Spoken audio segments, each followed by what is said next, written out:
In today's video, I'm going to teach you how to insert a checkbox property in ClickUp, Boolean Tracking 2026. A checkbox property is perfect for simple yes or no tracking. Things like QA complete, client approved, or needs follow-up. It's a true or false field you can quickly scan, filter, and report on across your tasks. So let's set it up. Start by opening your browser and going to clickup.com. If you aren't already signed in, you'll be prompted to log in. Choose the sign-in method you prefer, email and password, or a supported social sign-in. If your workspace uses two-factor authentication, complete that step to keep your account secure.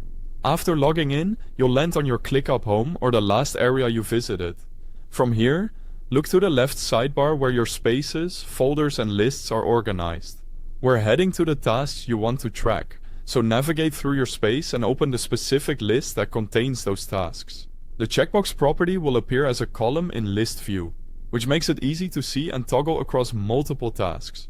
With your list open, move to the far right of the task table header. You'll see a plus icon where you can add a new column. Click that plus button to open the field selector. This is where ClickUp keeps all the custom field types you can add to your tasks. In the field selector, use the search bar to quickly find what we need. Type checkbox. You'll see the checkbox field appear in the results. This is the Boolean field that lets you mark tasks as either checked or unchecked, representing true or false. Click checkbox to add it to your list.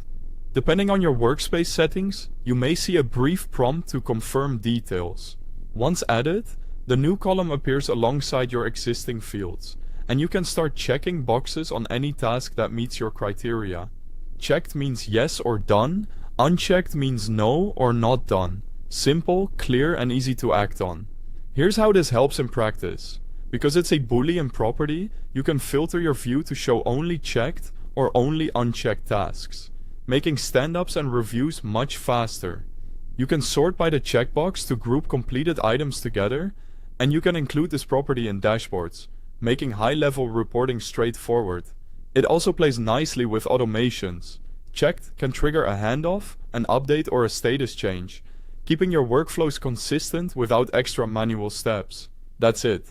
You went to ClickUp, logged in, opened your list, added a column with the plus button, searched for checkbox, and applied it. Use it to bring crisp, binary tracking to your tasks and keep your team aligned at a glance.